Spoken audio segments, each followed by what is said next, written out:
Some people worry that artificial intelligence will make us feel inferior, but anybody in his right mind should have an inferiority complex every time he looks at a flower. Alan Kay, American computer scientist.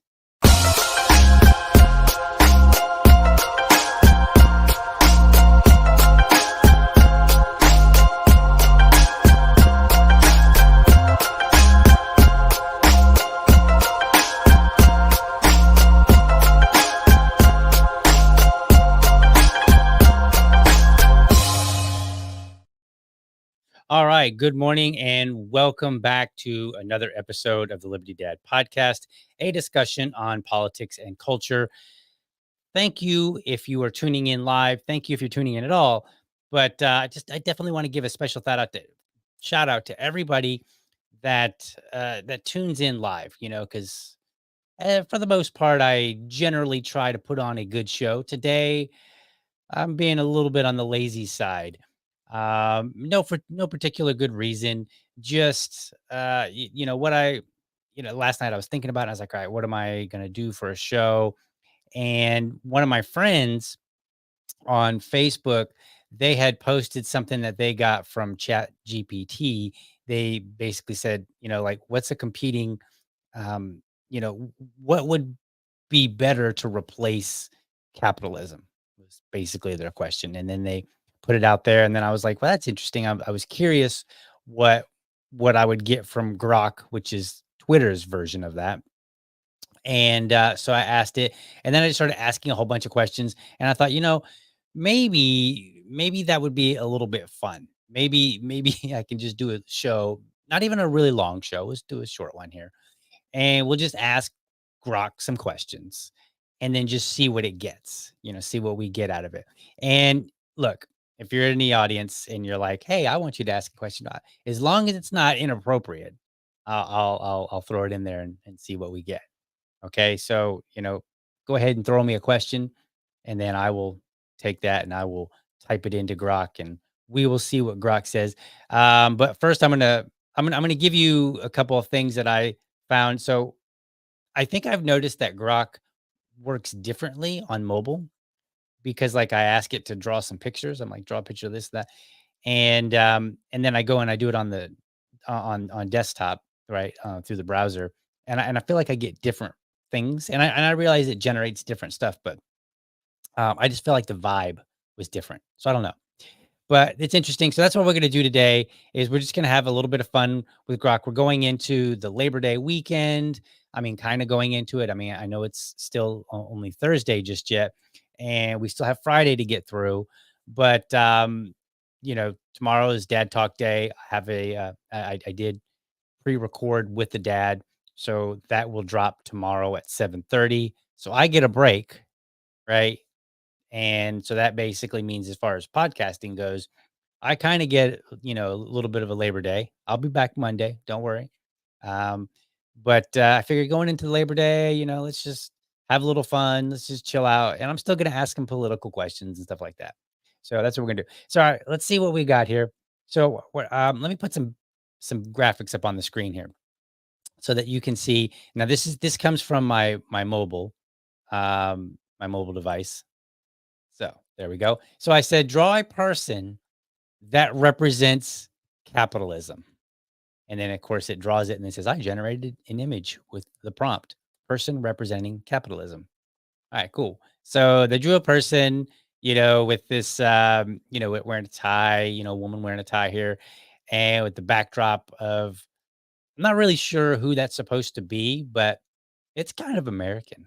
This would be more like if I said, draw me a picture of America. I might see something more like this. But capitalism, I mean, hey, I don't know. It's not too bad. It's pretty decent. Let's see. Now it's funny because I did this morning and the pictures that I got were not nearly as interesting as I had received the other night, last night. And unfortunately, they've been cleared out and I can't find them. And I didn't screenshot them, but they were pretty good. I was like, wow, that's pretty funny. It was amusing. So let's see. I also asked it about socialism. This one, This one is this one is funny. So this is what Grok draw a person that represents socialism, a woman wearing a mask. Uh, hey, I mean, on the bright side, at least she's attractive, right? Like, didn't draw an ugly woman, so there's that. So AI at least thinks that even though if you wear a mask, you might be a socialist, but you might also be pretty at the same time. So you've got that going for you, socialist. How about that? Let's see what else. I also asked about communism. Not nearly, again, these are not nearly as entertaining as they were last night. So here's a guy holding up, the communist flag. It looks like somebody else might be holding it too, but whatever. Anyway, so at a rally, at a protest. Um, okay, not I mean, it was kind of interesting. Nothing spectacular going on there. So, but I'm gonna ask the actual question that my friend asked, which was uh, the specific question that they asked was, "What is an alternative system to capitalism that would make sense for the United States of America?" So that was the actual question. So let's see what Grok had to say about that. Let me go ahead and let me do one more thing here so that we are entirely ready here. Let's see. There we go. We're going to put that up on the screen and then we will go here. Give me a second and I will have everything up on the screen in just a second. Let's see here. Let's transition this there. I think that works, but I might need to zoom in or something. So we'll see. We'll see how this works out. But anyway, so let's type that in, pop that in there. What is an alternative system to capitalism that would make sense for the United States of America? We hit enter, and it's thinking, and it gives us a nice. There we go. I think that's gonna be a little better. All right. So there we are. All right. So there's my very. It's still going. It's going. It's giving me a very long answer. It's like writing me a book. Okay, so if you really wanted to know about alternatives to capitalism, like Grok got you. It really, just keep going. I think Grok may be a libertarian. Like you ever ask like I love my libertarian peers, but you ever ask them something and they're like, hold up. And you're like, why is taxation theft? And they're like, oh, you got a few minutes?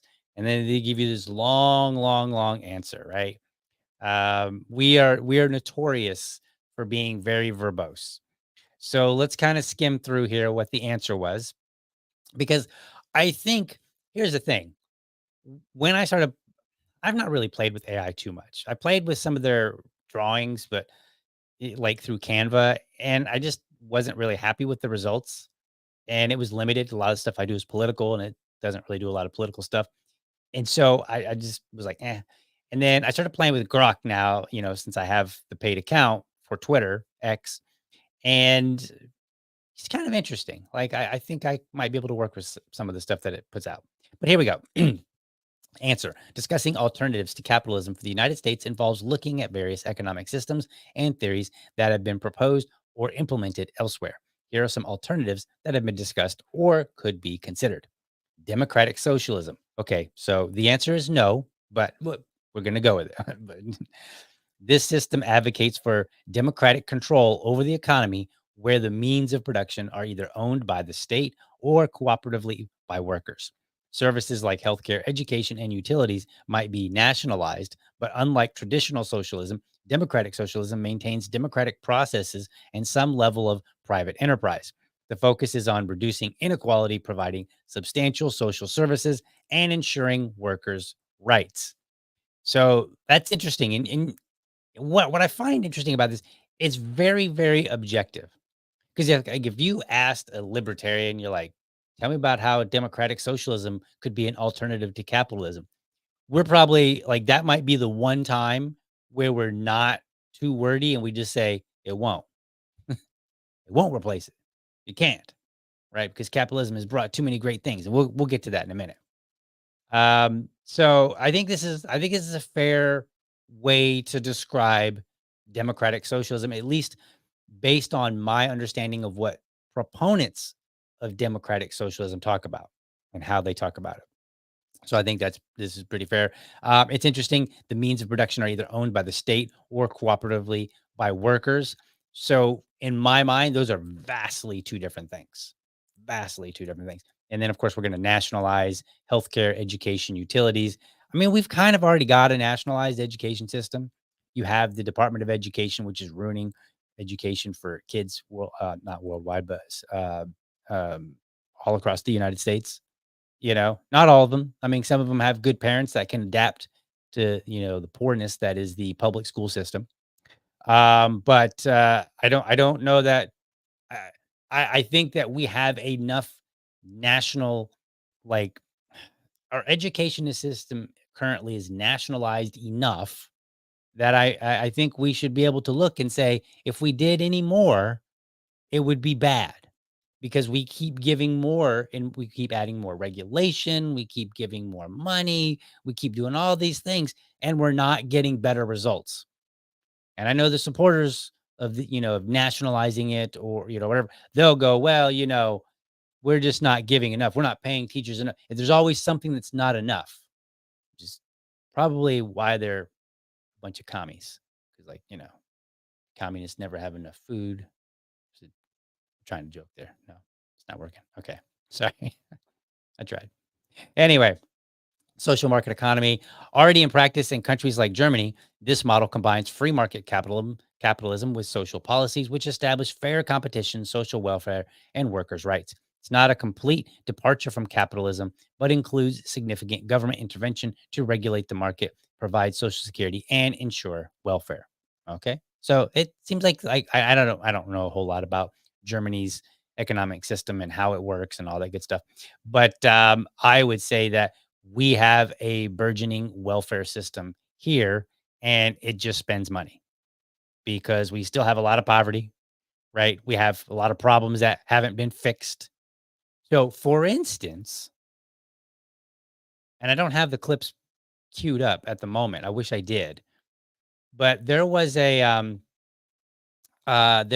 report that came out a while back, a couple months ago, and it was about California and the homelessness problem. And I played it the other day. And in California, this report said that there was like $24 billion that had been spent to tackle the homelessness problem. And the report said, we don't know where this money went. They can't account for it. $24 billion. And they don't know what they're like, yeah, we spent it on homelessness, but we're not really sure where. But that's not the real kicker. The real kicker is that they didn't actually solve the homelessness problem. In fact, it got worse. It increased by 50%. 50%. So when we look at this idea about, hey, we need to have, we need to implement this welfare system. Well, the welfare system that we have, the system, you may not want to call it welfare system, but the safety net that we poured money into to deal with the homelessness problem didn't even solve it for California. One state showed us that they can spend $24 billion and still not get any results. So honestly, not convincing. See, this is the cool thing about the United States is we have all these different states and some of them can do crazy things like California. And then we can see, yeah, that was a terrible idea. That didn't work out so well. All right, so let's go on. Mixed economy. The US already has a mixed economy to some extent, but this could be expanded where the blend between private economic freedom and government regulation or ownership is adjusted. This might involve more nationalization of key industries or services, stronger labor rights, or more robust safety nets. So, again, I think that we can see what we've already implemented has done a piss poor job of resolving the issue. And the problem that we have, I think the biggest problem that you have when you're talking about economic systems is that there's always going to be a failure. There's always going to be someone or some people, And I don't mean this as like an entire group of people, like all the black people, all the white people, but I mean just like some group of people that we can kind of like identify. There will always be people that fall through the cracks, and it doesn't matter which system. Now, I tend to think that capitalism, free market capitalism specifically, is the answer. And when I say the answer, that's going to give us the best results overall. And not only just the best results, but in the context of securing the maximum amount of freedom for individuals. And when I say freedom, what I mean is you have the freedom to pursue things. They may be, it doesn't mean that you're getting any help, right? Like I could pursue being a podcaster, right? But that doesn't mean you have to watch. That doesn't mean anybody has to subsidize it. That means that I might just be on the struggle all on my own and never even make it. But I had the freedom to pursue it. Whereas other people, when they look at freedom, they are looking at what is the outcome. And that's not what I look at. All right, so let's continue on. Eco socialism or green economy. This approach would focus on sustainability, where economic activity is geared toward reducing environmental impact. It could involve strict regulations on pollution, a shift towards renewable energy, and economic policies aimed at at sustainability rather than just growth. This system would prioritize ecological health alongside economic equality or equity. All right. So this is basically going to put the environment at the forefront. And we argue the hell out of the environment already, right? Like, how much green should we have? Should we chop down more trees or should we chop down less trees? Right? Where in specifically where? Obviously, if we want to take out a whole entire forest, that probably would be a bad idea, just in general. I'm not saying we need regulation on it, but I'm just I'm saying like in terms of the debate and argument about what we ought do. Let's see here, participatory economics Paracon. I don't think I've heard of this.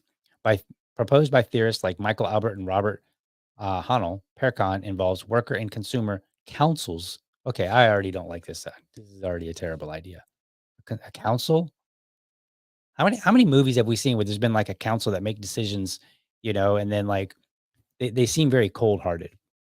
All right, making economic decisions rather than the market or central planning. Like this, like I don't even like central planning. And this sounds really terrible. All right. It aims for equitable distribution of work, balanced job complexes, remuneration based on effort and sacrifice. Wow. Wow. Okay. So you get paid based on the level of sacrifice that you had to make. Yeah. I'm not sure about all that. Anyway, participate and participatory planning. Solidarity. I'm not going to, this is like solidarity economy, post-capitalism, distribution, rooted in Catholic social teaching. Okay, I know. All right, so that's interesting, and it goes through, and it's got some other stuff. So, what else can we get out of here? So, I started asking some questions last night. So, I was like, "Who is Chase Oliver?" He's the well, we'll find out. Let's see what. All right, and I thought this was interesting. All right. So it says Chase Oliver is the Libertarian Party's nominee for the 2024 United States presidential election. Born on August 16th, 1985 in Nashville, Tennessee, Oliver has become known as a political activist with a strong focus on individual rights against the expansion of state power. Man, that's a really great description. Yes. Here are some key points about him. Political career. Oliver was the Libertarian candidate for the 2022 U.S. Senate election in Georgia, where he received over 2% of the vote, leading to a runoff between the Democratic and Republican candidates. He also ran in the 2020 special election for Georgia's 5th congressional district. Libertarian nomination. He was officially nominated as the Libertarian Party's presidential candidate on May 26, 2024, at the Libertarian National Convention, where he won after several rounds of voting. That's pretty accurate so far. Background. Before his political endeavors, Oliver worked in the import shipping business for a multinational liner service. He's associated with the Libertarian Party of Atlanta and has been described as an anti-war activist. That's accurate. Campaign views. Oliver advocates for reducing government intervention in various sectors, supports ranked choice voting, and has taken positions like advocating for the abolition of the Department of Education. Awesome. reducing regulatory burdens on industries, awesome, and ending U.S. foreign aid while offering moral support to countries like Israel and Ukraine, also awesome. His campaign emphasizes individual liberty, reducing the executive power, and providing more choices in education. Like, this is really good. Like Grok really gets it. Grok actually is better at describing Chase Oliver than some libertarians. Yeah, I just said that, and that's not very nice of me, but like that's the truth. It really is. Like it actually described Chase Oliver way better. All right, let's continue on. Public perception. Uh-oh. There's a mix of support and criticism regarding his candidacy. Some view him as a fresh alternative to the two-party system, while others, including some within the Libertarian Party, criticize him for not aligning with traditional libertarian values on certain issues or for his approach to social and cultural topics. Like, that's really accurate and objective. That is literally actually true. Like, I could not have written that better. Personal life. He's identified as a Christian, is single, and has no children. His campaign and public engagements reflect a desire to expand the Libertarian Party's base and offer a different political choice to American voters tired of the traditional two-party dynamics. Like, this was really, really good. Let's see what Oliver's run for president as libertarian adds a third-party perspective to the 2024 election, focusing on libertarian principles of minimal government intervention in both economic and personal lives. Like, that was a really, really good description of Chase Oliver. All right. So let's see. Let's start asking some other questions here. And let's see. I didn't have like a yeah, so I had a chat history here. Oh, this one was good. This one was funny in a sense. Like not like knee slapping funny, but let's see if we can't do this. All right. So I asked it. Nope, that's not the one I asked it. Where'd it go? Where are you? Oh, okay. I see what happened. Oh, okay, okay, okay. So I asked it. I said, "Describe capitalism in 300 words or less." Did you see what I got? Okay, so here it is. Here's their answer. Okay, so I'm gonna have to. I'm pretty sure that exceeds 300 words, but it was pretty good. And I think, look, whenever those people on social media are like, capitalism is terrible. Like what you should do is you should ask Grok or ChatGPT to like respond or, you know, to evaluate that person's answer. And I wish I had something that I could pull up right away and do that with. But it says capitalism is an economic system characterized by private ownership of the means of production, such as factories, business, and capital, where economic decisions are primarily driven by market forces. Here's a concise description. At its core, capitalism thrives on the principles of supply and demand, where the prices of goods and services are determined in a free market by consumers and producers negotiating in an open environment. Yeah, that's actually a really great definition of capitalism. That's exactly what it is. Just a system. It just describes that there's this thing called supply and there's this thing called demand. Supply, of course, being like, hey, I got all this juice and you want some of it, right? And so then we got to come together as a consumer and somebody who's a producer, or a seller or whatever, and we negotiate in an open environment. You say, how about I give you $2 for that juice? And I say, how about not? How about you give me $2.50? And then maybe we come to an agreement, maybe we don't, right? So I think this is great. And then it goes on and says private property, individuals or business. Well, I'll just read the bullet points. So key features include private property, profit motive, market mechanism, consumer sovereignty, freedom of enterprise, limited government intervention. All right. Now, ChatGPT, or I'm sorry, Grok needs to work on it 300 words or less. I asked it again, in a different way. The first time I said, describe capitalism in 300 words or less. And then I said, in 300 words, describe capitalism. And it basically gave me the same exact answer. Then I was just like being cutesy and I said, write a limerick about libertarianism. So here's what we got. Here's a limerick inspired by the principles of libertarianism as discussed in various philosophical and political contexts. So here's Grok's limerick. There once was a man from the land of the free whose choices were his as vast as the sea. With his rights to live, own, and trade, no government could make him afraid, for his life was his own in pure liberty. Like, what? Like, that's pretty neat. I like that. You know what I'm gonna ask it? Oh, yeah. So I'm gonna ask it, like, to write a limerick about capitalism here in a second. But I also this is a good one because I see this all the time come up. Landlords, like, people like, "Oh, landlords don't provide a service." So I said, "Do landlords provide a service?" And again, Grok put on their objective hat. The question of whether landlords provide a service is debated and can be viewed from different perspectives.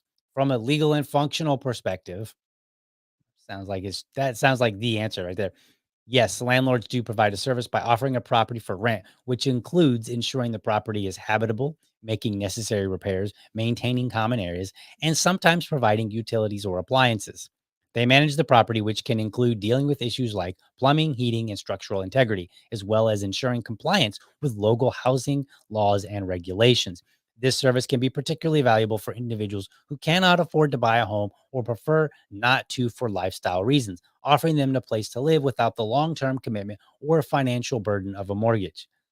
Like, holy wow. Like, I wish Grok had been around when I was in school because, like, none of my work would have been late, although it all would have been AI driven, like all of it. I probably just got 17-year-old me would have probably just copied this and changed like three words and be like, nah, that's mine. It's totally mine. I did that. I'm the one that I had to ask the right question in the right way to get the right answer, right? Like, that's what I would have argued more than likely. From an economic and social critique perspective, some argue no, suggesting landlords do not provide a service in the traditional sense. I like that part, but rather control access to a necessary resource, housing. Critics argue that landlords profit from ownership alone, which doesn't inherently add value to the property or society. They point out that the actual construction of housing is done by builders. That is true. And maintenance can be outsourced. Also true, reducing the landlord's role to mere property ownership and rent collection. Yes, sort of. This viewpoint often sees landlords as middlemen who increase housing costs by their profit motive, potentially limiting access to housing and contributing to affordability issues. So I think this was a very interesting description because it accurately describes everybody that I've paid attention to who says things like rent is theft, landlords don't provide a service, and then once you weed through their their dramatic way of presenting it, you know, they're they get all dramatic and they're like, "Oh, you're trying to starve people," whatever. They'll say some crazy thing. Like, once you get through all that and you find out what is it that they actually object to, this is it. They object to this idea. Now, I will point out, this was interesting. I said I'll come back to it. Traditional sense.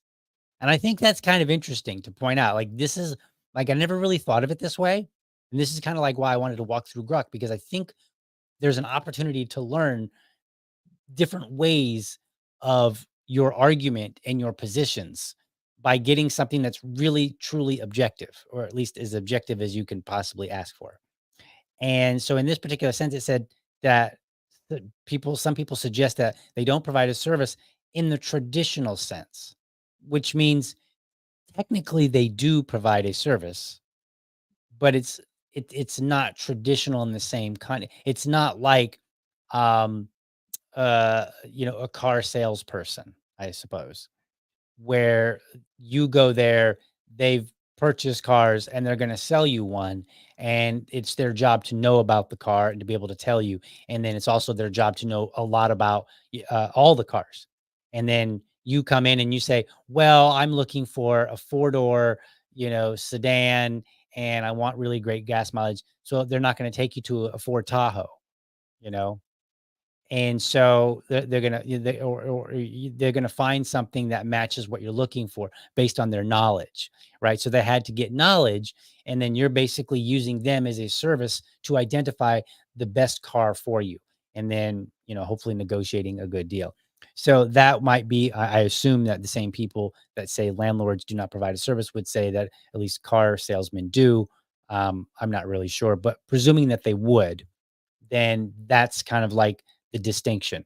They're going to sell you this, whereas you, with the landlord, you're kind of reliant on them, and they don't necessarily have to do the work themselves. But I will point this out, as somebody who is a landlord, I will tell you that Sometimes the work does get farmed out and sometimes it doesn't.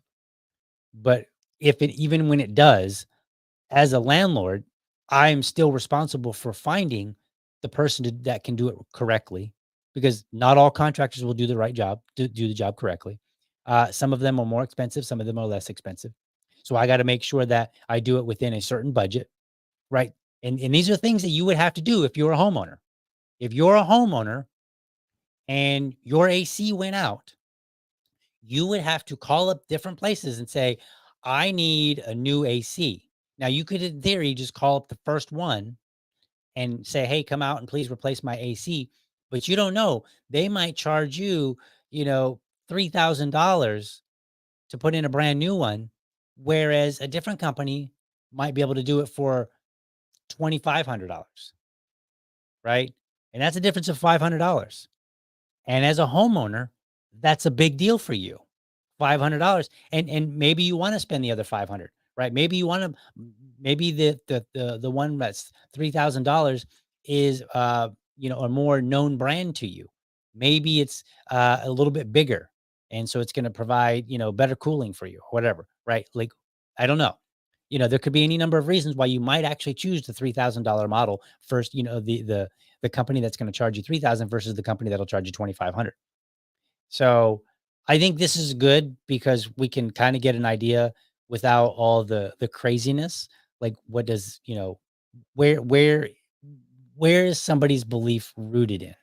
And then from there, we can kind of formulate our own understanding and our own responses to some of these things. All right, from a market perspective, landlords provide liquidity and flexibility in the housing market. They offer housing options for those who need temporary or flexible living arrangements, which can be seen as a service in terms of providing housing solutions without the need for ownership. So basically, same thing I just said. Sentiment on social platforms like X. So that's kind of cool.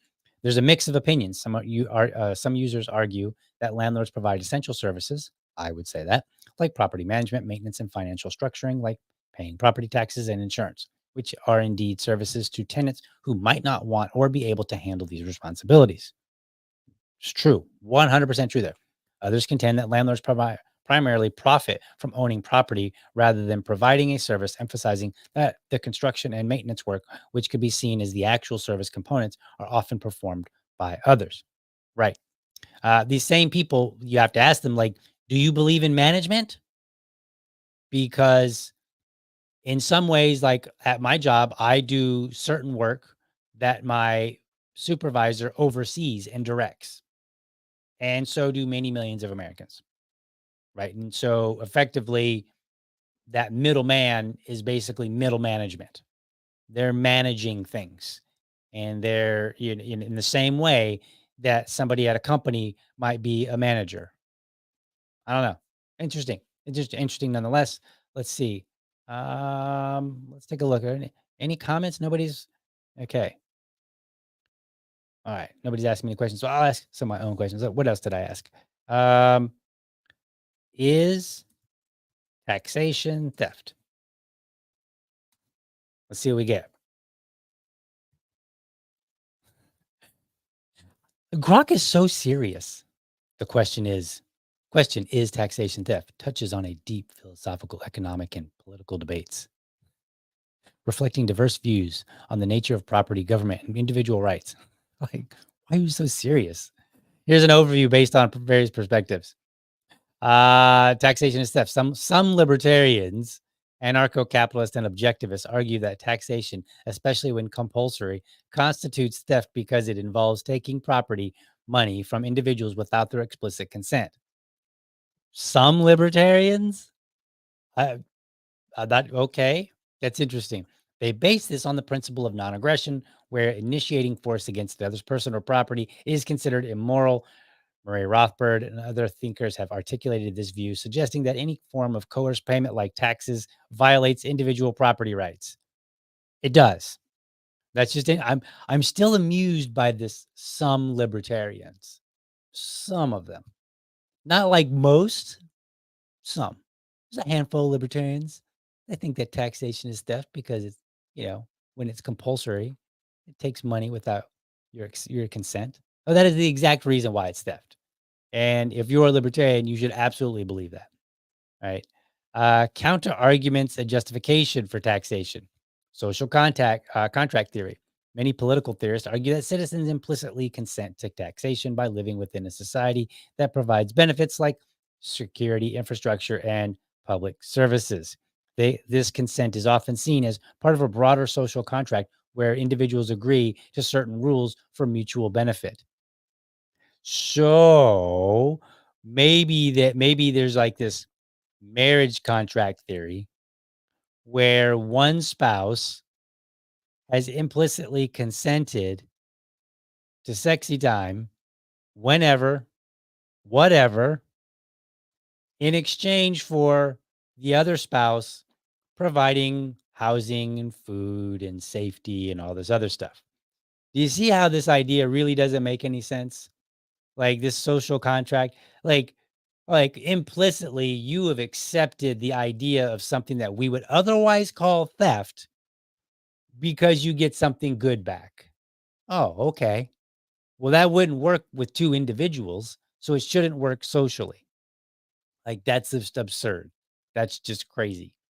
Um, but I mean, in fairness, this is an objective description of the social contract theory. I'm just kind of picking it apart because that's what I do. Public goods and services defenders of taxation point out that taxes fund essential public goods and services that wouldn't be adequately provided by the market alone, like defense, roads, and education. No, it's so funny because um, education was initially a private venture. That it started out like the churches were educating people. And in fact, you can go back and even in American history, and you can see where education was more of a community thing. So I don't have it within arm's reach, but the book Up from Slavery by Booker T. Washington, he describes how he was like, look, I'm freed from slavery. I'm going to educate my fellow black men and women and children. And so he's like, I'm going to start a school. And so he said, all right, if you're black and you want an education, come hither. And they did. And then he said, all right, first things first, we got to build a school because, we don't have any money. So we can't afford to buy one. So we have to build one. And then he said, well, we can't afford to buy the bricks either. So we got to make our own bricks. And we can't afford to buy a kiln. So we have to make a kiln. So, and he describes in the book, I think they tried like 4 times. The first 3 times failed. And then the 4th time, they finally got the kiln to produce bricks that were suitable for making a building. And so then they were putting the bricks together, right? They're building they're producing these bricks. And then after they produced the bricks, then they built the schoolhouse. And then they actually were able to do the whole education thing, right? Without government, no government involved. They did it all on their own. So this idea that it wouldn't be adequately provided is garbage because the community right now that is having the biggest struggle, if you will, in the education system. And if you look at scores, black scores are some of the lowest. And that's not saying anything negative against the black community. I'm just saying, look, we see that education is not where it should be in the black community. Okay. And here's the thing. Once upon a time, it was. And it was when the social environment was actually worse. So, now people back then, people were like, they were like, Negroes read. No way. That's no, right? They objected to it and they could say whatever they wanted. And, you had stories, we talk about stories today of people that, were wrongly accused and, mobbed and all this other stuff, right? So the environment was very hostile. And yet, despite a hostile environment, despite the fact that there was no public education system, somehow, some way, black people managed to educate other fellow black people. They managed to pull it off. It's crazy. And they managed to build their own buildings. And then actually even further part of that story is that Booker T. Washington, he was their bricks were actually so good that they started selling them. And he writes about how like this broke down some barriers with the white people because they produced in a capitalist environment because they owned the means of production, by the way. They produced good quality bricks and were able to sell them, right? So like this was like wins all around and in a hostile environment. So yeah, it totally can happen. And roads, I mean, look, if the easy way to say this is if Walmart spends, millions of dollars to put in a big giant store, they're going to make sure that people have access to get there. Right. And they want as many people to get there as possible. They want me, who has a 350cc scooter, right, to be able to get there. So if their road is just this dirt, sandy road, then they know that people that ride, scooters and motorcycles, maybe with a bicycle, they're not coming. People that walk may not want to walk through the sand, depending how far they have to walk through it. So they're going to get like people who have four-wheel drive, right? And maybe not a lot of other people. You're not going to get a lot of people with sedans, small little cars, little Hondas or something like that, right? They're not going to get those. So Walmart's going to be like, well, in order to make sure that our investment uh, produces a return, we need to make sure that people can get there. So maybe they build the road, or maybe they contract to have the road built, right? And the better the road, the more access there is for people to come and buy their products. So I disagree with this idea that the market alone can't. I mean, think about this for a second. I am sitting in a room and I have one, two, this is my desk over here. You can't see it. I got one, two, three monitors. Okay. Just monitors. My work laptop is right there. My personal laptop is right here. This is my camera. I've got a nice microphone. I've got a mixer. The market provided all of this so that I could yap Monday through Friday at 7:30 a.m. to anyone willing to listen. The market provided all of that. Like, like you don't really need this. I mean, I think otherwise, but I mean, for being a little bit honest, you don't. You could spend your time reading a book. You could spend your time just meditating, exercising. There are many other things that you could do with your time. You don't absolutely have to have this podcast, but you do. Okay. And so the market was able to provide for that, but the market can't provide the necessity of a road to maybe get to the store so I could purchase all of this. Or in today's age, for the UPS driver to get to my house, to get from the store to my house to drop all of this off. Like the market can't provide for that as well. Like it did all this other stuff. I don't think people are really thinking this through. All right, let's get to some comments here. I see comments coming through. So let's see what we got here. Um, Libertarian JRT, taxation is theft. It is. That's a fact. There's like that's it. Just a fact. Let's see what else we got in here. Do roads.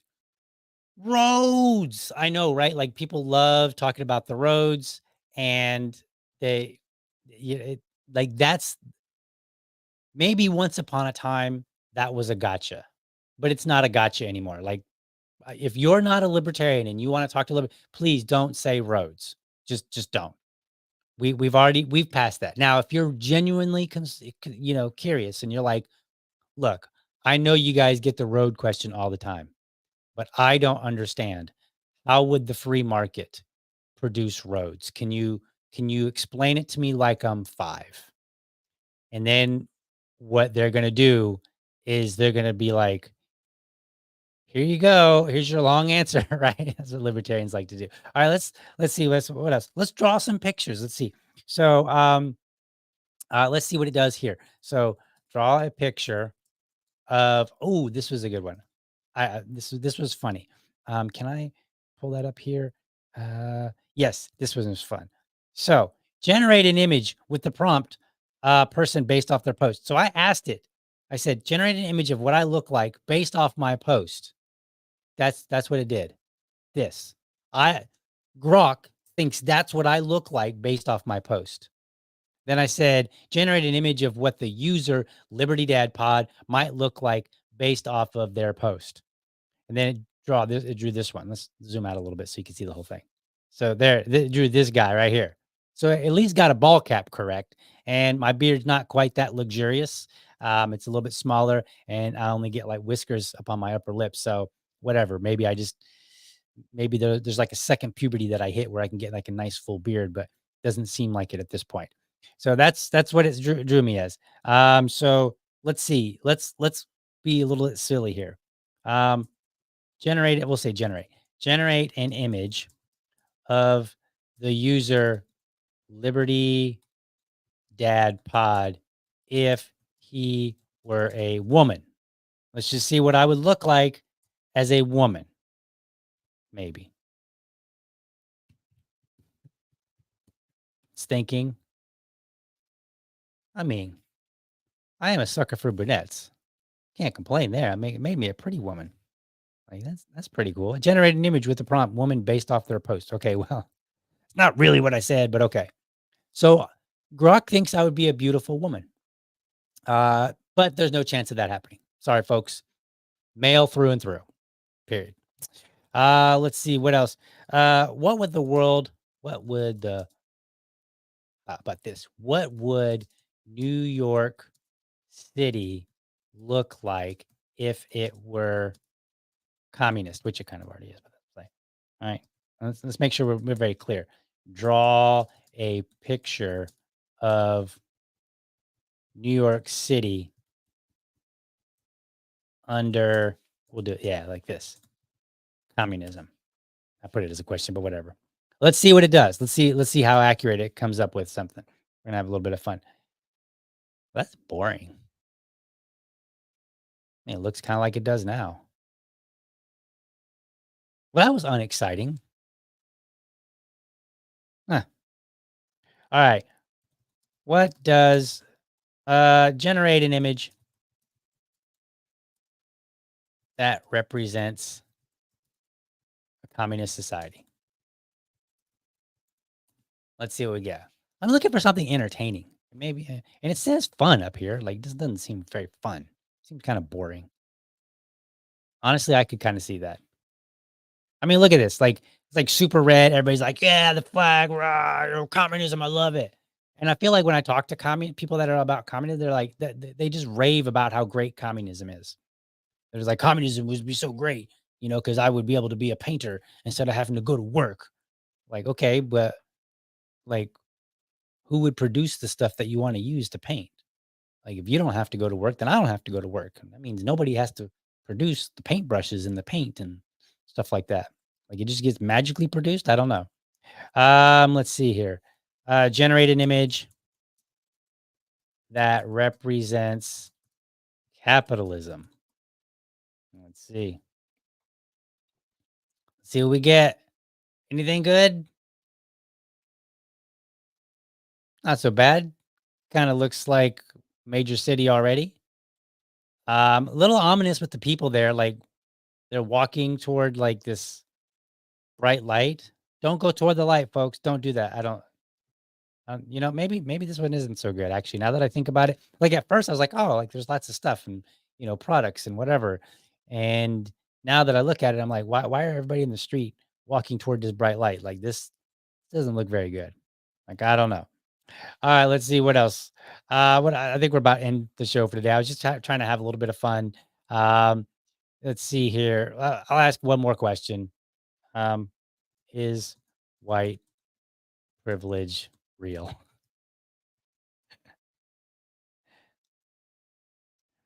Ah, the age-old question of white privilege.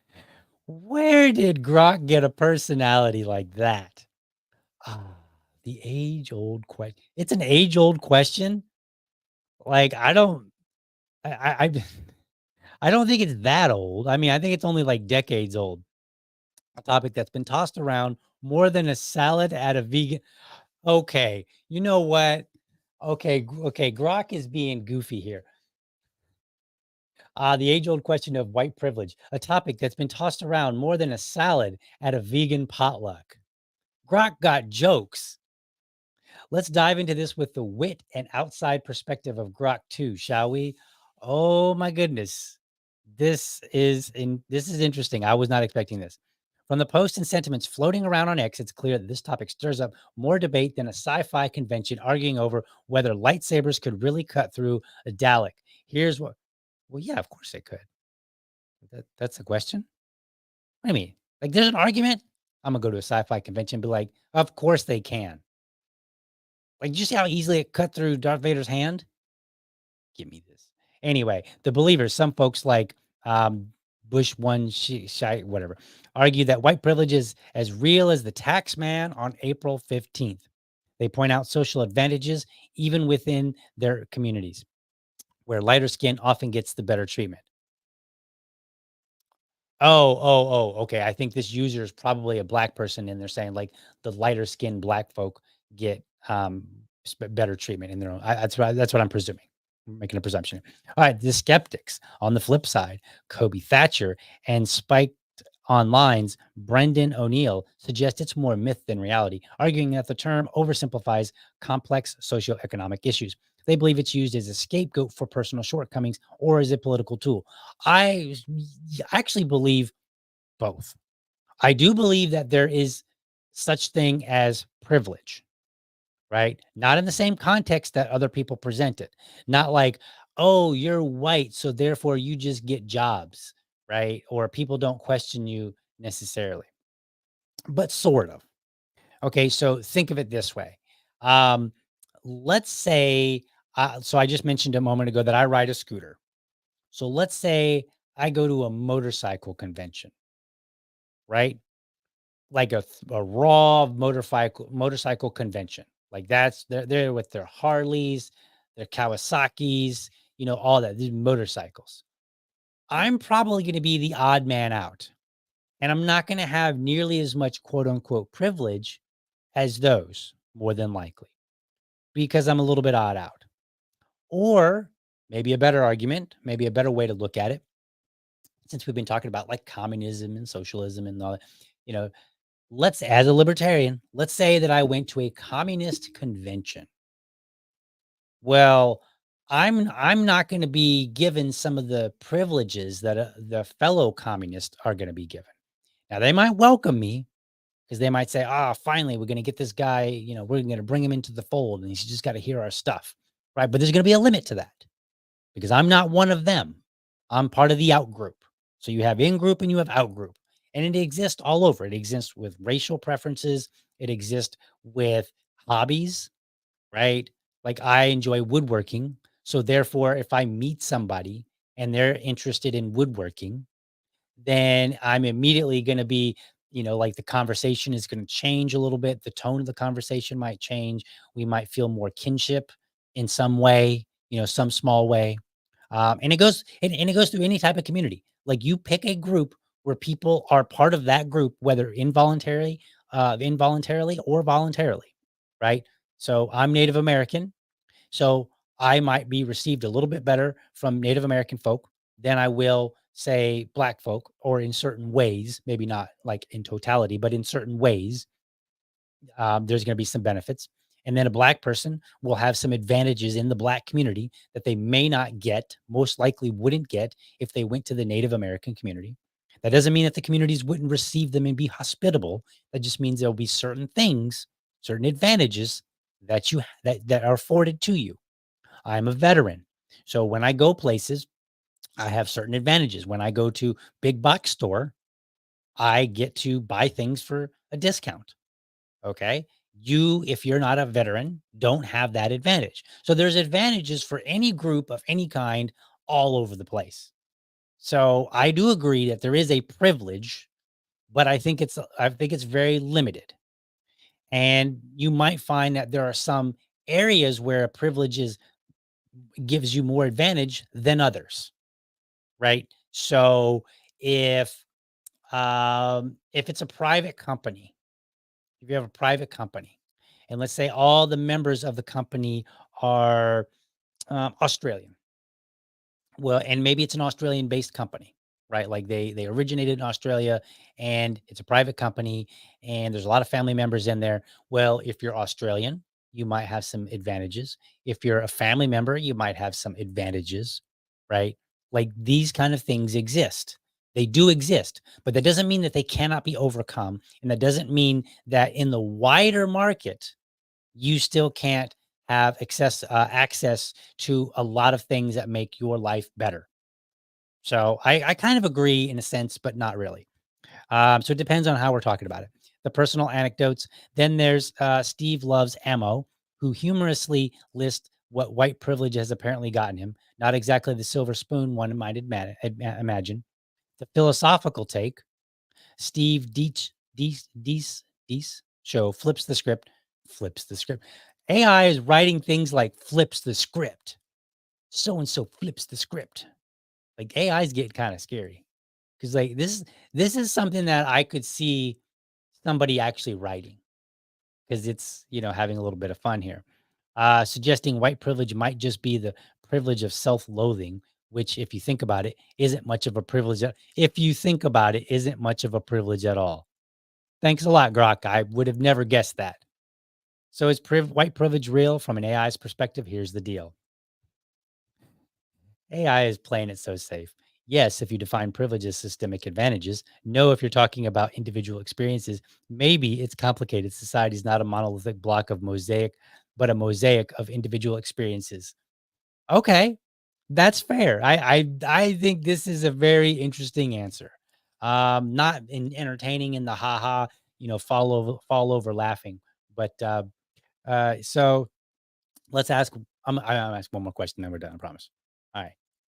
Draw an image that represents white privilege. Let's see what an image looks like. It says white privilege.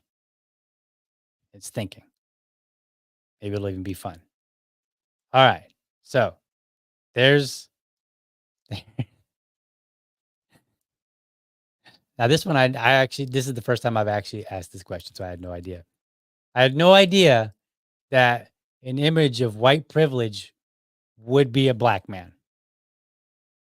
Very interesting. I'd be curious to see what some of the other AI produces. All right, so that's what we got. What else we got here? Let's see here. They might welcome you, but you will be watched and monitored if you are allowed to stay. That's true. You go to a group that's not your group, you might be watched. Like, have you ever like I've been to a place where I walked in and I'm the only guy, the only white-ish guy, like the only person that's not black. I've walked into places and you feel like the eyes are on you a little bit. And, and sometimes it's uncomfortable. I think the worst one for me was when I was working for a company. It was a fastener distribution company. And for the first time ever, I walked into a building that we were servicing. It was a company and they were a union facility. And as I'm walking down the aisle, talking to my coworker, I was like, is it just me or does it feel like everybody's staring at me? And she said, oh, yeah, yeah, yeah. They're staring at you. They want to know what you're doing in here because they don't recognize you. And so it was very, very uncomfortable. So sometimes it is uncomfortable, but like same thing. Like they knew I wasn't one of them. So there was like, the hell is he doing here? So, all right. So that's a little bit of fun. Not inappropriate fun. I mean, I did do some of that behind the scenes. I was like, cause like some of my friends were like, "Hey, Grok won't let me draw a picture of Adolf Hitler." And I was like, "Draw a picture of Adolf Hitler." And I was like, "Draw a picture of Trump look like Adolf Hitler. Draw a picture of Trump kissing Adolf." So I did some of my inappropriate stuff, but we're gonna try to keep it family friendly on this show. But go have fun with some AI. See what you come up with.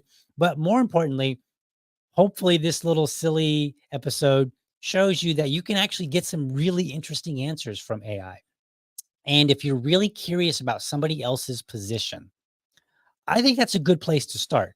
Now, I think hands down, you cannot, like at this point, you cannot get better than hearing from somebody who truly believes it. So if you want to know, like, hey, if you're not a libertarian and you want to know about the non-aggression principle, then find some libertarians who are passionate about that because they will tell you, and they've probably argued it to death with a number of people. So they've heard a lot of the objections. They can bake those into their responses, right?